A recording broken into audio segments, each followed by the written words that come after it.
Wash نہ کریں, ایکسیسولی ان کو ہاتھ نہ لگائیں, اور اسی طرح ان کا جو ڈینڈر ہے یعنی کہ ان کا جو فضلہ وغیرہ ہے اس کو سائڈ پہ لگائیں. اس کی وجہ سے سانس کے کئی جو ہیں وہ مسائل جنم ہمارے لیتے بچے تو ان کو شیمپو کی بوتلیں ختم کر دیتے ہیں, ان کو شیمپو لگا کے نلائیں گے.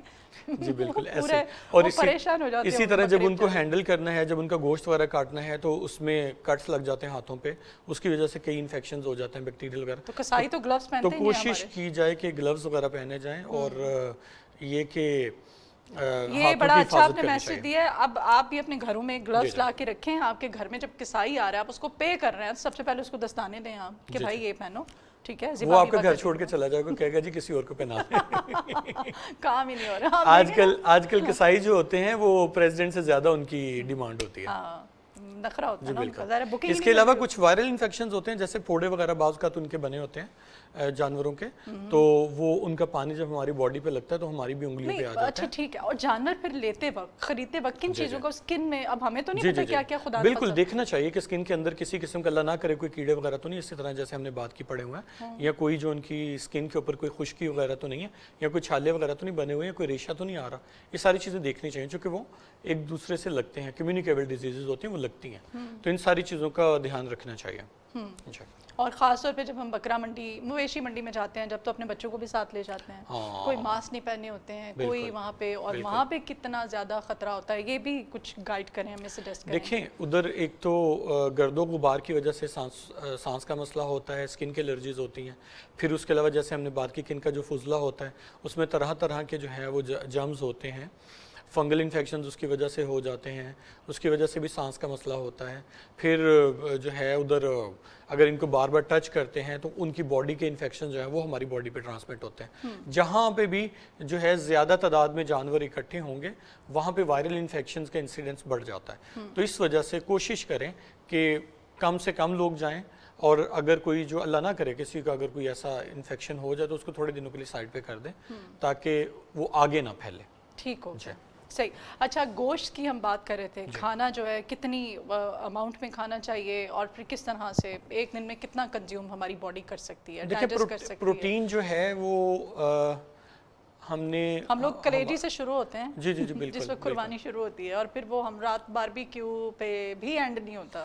نمکین گوشت, اور پھر اس کے علاوہ کباب. نہیں میں بہت کم گوشت کھاتا ہوں, میں زیادہ تر سبزی خور ہوں. اچھا جی, یہ ساری جو ورائٹیز ہیں ان کو ایک ہی دن میں بنا کے ایک ہی دن میں ٹیسٹ نہیں کرنا چاہیے, تھوڑا تھوڑا سا کر کے کھائیں ضرور, ممانعت نہیں ہے, لیکن یہ کہ ایک دن میں ہی سارا جو ہے وہ فریج نہ ختم کریں, تھوڑا تھوڑا کر کے کھائیں.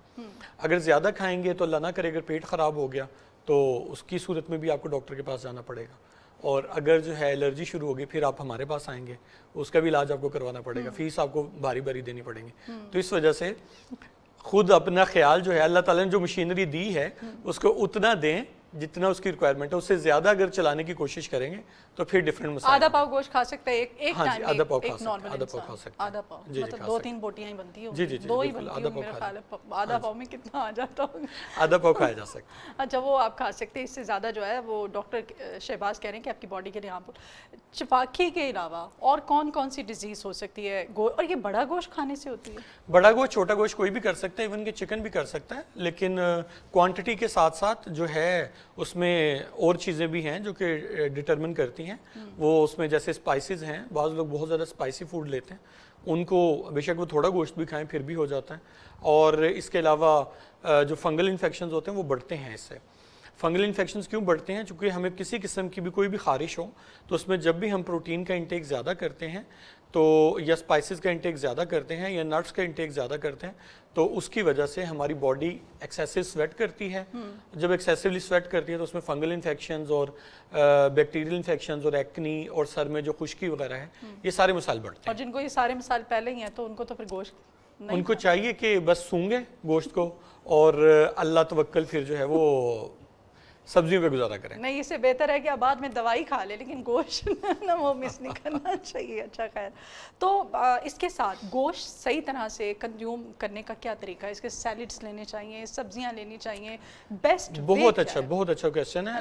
آپ کا ہر جو میل ہوتا ہے, جو ہر کھانا ہوتا ہے, اس میں صرف ایک چیز نہ ہو, اس میں صرف پروٹین نہ ہو, اس میں کاربوہائیڈریٹس بھی لیں, اس میں سیلڈز بھی لیں, اس میں جو ہے فیٹس بھی انکلوڈ کریں, ساری چیز کے پورشنز ہونے چاہیے. یہ نہیں کہ آپ جو ہے وہ صرف کھانے پہ ہیں تو صرف چاول سے پیٹ بھر رہے ہیں, اس کے ساتھ کاربز کے ساتھ ساتھ آپ دوسری چیزیں سیلڈ وغیرہ, سبزیاں وغیرہ, ہر ایک کا پورشن بنائیں, وہ سارا کچھ لینا چاہیے آپ کو. اگر آپ پروٹین لے رہے ہیں تو اس کے ساتھ تھوڑا سا جو ہے وہ فروٹس لیں, وہ سبزیاں لیں, دالیں بھی ایڈ کر سکتے ہیں, پھر اس کے علاوہ نٹس 2-4 دانے ایڈ کر سکتے ہیں. تھوڑا تھوڑا سا کر کے ساری چیزیں جو ہیں اس سے آپ پیٹ بھرنے کی کوشش کریں, نہ کہ ایک ہی گروپ سے جو ہے وہ آپ سارا پیٹ بھریں. اچھا, بچوں میں نے دیکھا آج کل ایک الرجی بڑی کامن ہوئی ہے کہ ان کی نا سکن جیسے ڈیڈ سکن ہوتی ہے نا, کبھی ہو جاتا تھا, کبھی ہوتا تھا سردیوں میں ڈیڈ سکن اترنا شروع ہو جاتی ہے وائٹ سے اوپر سے. وہ کیا کس قسم کی الرجی ہے؟ کیا آپ کے پوری ہاتھوں سے, خاص طور پہ بچوں کے ہاتھ اتنے کھردرے, اور یہ کیا مطلب؟ اچھا, یہ ایک تو نارمل ہوتی ہے, اس میں پوری کی پوری سکن ایسے اتر جاتی ہے, اس کو جو ہے جیسے سانپ کی سکن اترتی ہے, دیٹ از نارمل. وہ موسمی ہوتی ہے, زیادہ تر وہ سردیوں کا جب شروع ہوتا ہے اس وقت آتی ہے. وہ الرجی نہیں ہے؟ وہ الرجی نہیں ہے, اس میں آپ کو خارش نہیں ہوگی, وہ سمپلی سکن اترے گی. نہیں, وہ جو آج تو وہ سیزنل ہوتی ہے, وہ سارا سال ہوتی ہے. جو آپ جو بات کر رہی ہیں وہ چمبل کی ایک ٹائپ ہے. ہاتھوں کی الرجی جو آپ بات کر رہی ہیں وہ چمبل کی ٹائپ ہے. صرف ہاتھوں پہ ہوتی ہے وہ کہیں بھی ہو سکتی ہے, اس کو ہینڈ ایگزیما کہتے ہیں اگر وہ صرف ہاتھوں پہ ہے, لیکن وہ پاؤں پہ بھی آ سکتی ہے. تو وائرل ہے وہ؟ نہیں, وائرل نہیں ہے, وہ اریٹینٹ انڈیوسڈ ہے. اریٹینٹ سے مراد جو ہمارے ہاتھوں پہ طرح طرح کے کیمیکلز لگتے ہیں اس کی وجہ سے. بار بار بچوں کا ہاتھ دھونا, بار بار صابن لگانا ہاتھوں کو. بعض مائیں وہ بار بار ڈانٹتی ہیں کہ آپ لوگ جو ہے وہ ہاتھ بار بار دھوئیں, تو صابن چونکہ بڑے وہ خطرناک قسم کے کیمیکلز ہوتے ہیں, تو جب وہ لگتا ہے ہاتھوں کو, اس سے آپ کی سکن نرم ہوتی ہے اور وہ اترتی ہے. اس کے علاوہ جو بچے وہ یوز کرتے ہیں, پینٹ کلرز وغیرہ یوز کرتے ہیں, اس سے ہاتھوں پہ الرجی ہوتی ہے.